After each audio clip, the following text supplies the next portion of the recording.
বন্ধুরা, আশা করি তোমরা সকলে ভালো আছো। তোমার চ্যানেলে তোমাদের সবাইকে স্বাগতম। তো আজ উচ্চ মাধ্যমিক 4th সেমিস্টার আমাদের পরীক্ষা কিছুদিন আগে শেষ হয়েছিল এবং সামনেই রয়েছে আমাদের রেজাল্ট পর্ব। তো এই মুহূর্তে তোমাদের সামনে যে বিষয় নিয়ে আলোচনা করছি সেটা হচ্ছে আমাদের রেজাল্ট সম্পর্কিত কিছু গুরুত্বপূর্ণ আপডেট তথ্য। কারণ ইতিমধ্যে আমরা জানতে পেরেছি বা আমাদের গভর্নমেন্ট কিন্তু নোটিফিকেশন দিয়ে পরিষ্কারভাবে মাধ্যমিকের রেজাল্টের ডেটটা কিন্তু জানিয়ে দিয়েছে। কারণ আমরা সবাই জানি মাধ্যমিকের রেজাল্ট যথারীতি বের হচ্ছে মে মাসের 8 তারিখে।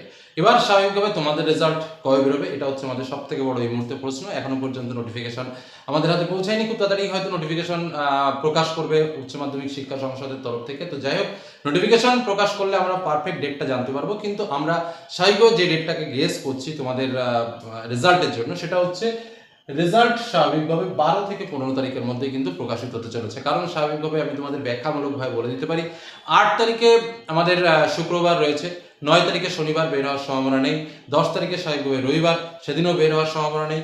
তারপরে যথারীতি 11 তারিখ, সেদিন অড 11 যাকে বলা হয়। নেক্সট 12 তারিখ কিন্তু একটা প্রবল সম্ভাবনা আছে। এই 12-13 পর্যন্ত যে ডেটটা 12, 13, 14, 15 এর মধ্যেই কিন্তু স্বাভাবিকভাবে তোমাদের রেজাল্ট বেরিয়ে যাবে, তোমরা নিশ্চিত রূপে জেনে রাখতে পারো। এবার শুধুমাত্র ওই নোটিফিকেশনের অপেক্ষা। কারণ আমরা যেমনভাবে তোমাদের জানিয়েছিলাম, যেমন এর আগে জানিয়েছিলাম, মাধ্যমিকের রেজাল্ট সম্পূর্ণরূপে কমপ্লিট। উচ্চ মাধ্যমিকের রেজাল্ট একই রকমভাবে শুধুমাত্র প্রজেক্টের মার্কসটা বসানো বাকি ছিল, সেটাও অলরেডি এই মধ্যে কমপ্লিটেড। এখন শুধুমাত্র রেজাল্টটা প্রকাশ করার কিন্তু বাকি রয়েছে এবং সেটাও কিন্তু খুব তাড়াতাড়ি প্রকাশিত হয়ে যাবে। এবার আসা যাক পরবর্তী কথাতে।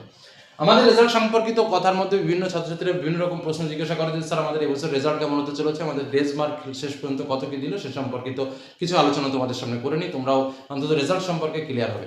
তার আগে একটা কথা অবশ্যই বলতে হবে যে এই যে রেজাল্ট দেখবো আমরা কি করে, তার জন্য কিন্তু আমরা তোমাদের সামনে স্পেশাল একটা অ্যাপস শেয়ার করেছি। যে অ্যাপসটা এর আগেও বিভিন্ন ভিডিওতে আমি তোমাদের জন্য শেয়ার করেছি। আবারও আমি এই ভিডিও ডেসক্রিপশন বক্সে কিন্তু সেই অ্যাপসের লিঙ্কটা দিয়ে দেবো এবং কীভাবে তোমরা ডাউনলোড করবে সেটাও আমি ভিডিওর এট লাস্ট পয়েন্টে আমি তোমাদের দেখিয়ে দেবো। ওই অ্যাপসটা তোমরা ডাউনলোড করে রাখবে। ডাউনলোড করে রাখলে যখন রেজাল্ট বেরোবে সঙ্গে সঙ্গে সেখানে রোল নম্বর পুট করলেই কিন্তু আপ টু ডেট প্রত্যেকটা তথ্য কিন্তু তোমরা দেখতে পাবে। কোনো রকম কোনো হ্যাং নেই, কোনো রকম টাইম ওয়েস্টের কোনো ব্যাপার নেই। এবং আমাদের যে গভর্নমেন্ট রেজাল্ট দেয়, যেটা আমাদের ওয়েস্ট বেঙ্গল কাউন্সিল, সেটাও কিন্তু এই অ্যাপসের লিঙ্ক কিন্তু দেওয়া থাকে সেই নোটিফিকেশনে। স্বাভাবিকভাবে বিগত বছরগুলোতে দিয়েছে, এবারও কিন্তু দেওয়া থাকবে, তেমনই কিন্তু আমাদের কাছে তথ্য রয়েছে। তো তোমরা এই অ্যাপসটা ডাউনলোড করে রাখতে পারো, লিঙ্ক ডেসক্রিপশন বক্সে দেওয়া থাকবে। এবং কীভাবে ডাউনলোড করবে সেটা এই ভিডিওর লাস্টে আমি তোমাদের দেখিয়ে দিচ্ছি। এবার আসা যাক মূল ইম্পর্টেন্ট কিছু কথা। কি কথা না, প্রথম কথা হচ্ছে সব থেকে বেশি ফেল কিসে করেছে আমি তোমাদের বলে রাখি। সব থেকে বেশি ফেল স্বাভাবিকভাবে ইংরেজিতে হয়েছে আর্টসের ছাত্রছাত্রীদের জন্য। আর বাদ বাকি স্টুডেন্টরা সায়েন্সের মধ্যে ফিজিক্স, ম্যাথ এবং কেমিস্ট্রি এই তিনটে সাবজেক্টে কিন্তু প্রচুর প্রচুর ফেল রয়েছে, বিশেষ করে সায়েন্সের যে ছাত্রছাত্রীরা রয়েছে তাদের মধ্যে। ওকে, সব থেকে সায়েন্সের ছাত্রছাত্রীরা এবার আর্টসের থেকে অনেক বেশি ফেল হতে চলেছে, এটুকু বলে রাখি। এবং সেই সাবজেক্টগুলো হচ্ছে, এই সাবজেক্টগুলোতে প্রচুর ফেল থাকবে। গ্রেস মার্ক কত হতে পারে আমি তোমাদের বলেছি। গ্রেস মার্ক 3 থেকে 4 মার্ক কিন্তু তোমাদেরও গ্রেস মার্ক আসতে পারে। অর্থাৎ সেটা কতর মধ্যে, সেটা কিন্তু আউট অফ 40 এবং আউট অফ 35। অর্থাৎ আমরা জানি যে আমাদের উচ্চ মাধ্যমিকের ক্ষেত্রে যে মার্কশিট তৈরি হয়, সেই মার্কশিট 3টে ক্যাটাগরিতে ভাগ হয়ে যায়। স্বাভাবিকভাবে আমরা 3rd সেমিস্টারের পরীক্ষা দিয়েছি, অর্থাৎ 3rd সেমিস্টারের মার্কস থাকবে, তারপর আমাদের 4th সেমিস্টারের মার্কস থাকবে এবং তারপর আমাদের প্রজেক্টের মার্কস থাকবে। এই 3টে মার্কসে কিন্তু আমাদের এখানে 3rd সেমিস্টারে স্বাভাবিকভাবে আমরা সবাই পাস আউট হয়ে এসেছি। যদি পাস আউট না হতে পারি, আমাদের এখানে অন্তত যদি 40-এর মধ্যে বলি পরীক্ষা হলে, তাহলে এখানে কিন্তু 12, এখানেও কিন্তু 12 এবং এখানে কিন্তু 6, এই টোটাল কিন্তু 30 মার্ক পেলে তবেই কিন্তু আমরা পাস, না হলে কিন্তু পাস করতে পারবো না। আর যদি স্বাভাবিকভাবে 35 মার্কের পরীক্ষা হয়, তাহলে এখানে 11, এখানে 11 এবং এখানে স্বাভাবিকভাবে 9, সেখানে আমাদের ওই অ্যাকচুয়ালি 10.5 করে হয়, 10এও পাস মার্ক দিয়ে দেয়। 10.5 অ্যাকচুয়ালি হয় ফ্র্যাকশনে, কিন্তু 10এও কিন্তু পাস মার্ক হয়ে যায় প্র্যাকটিক্যাল ওই সাবজেক্টগুলোতে। সেক্ষেত্রে কিন্তু এখানে সেই একই রকমভাবে 30 পেলে কিন্তু পাস হয়ে যায়।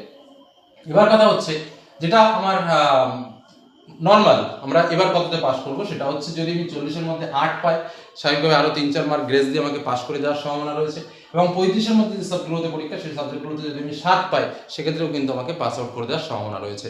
কারণ গ্রেস মার্কের একটা কিন্তু ব্যাপার রয়েছে, সেখানে 3-4 মার্ক মতো কিন্তু আমরা স্বাভাবিকভাবে গ্রেস পাওয়ার সম্ভাবনা রয়েছে।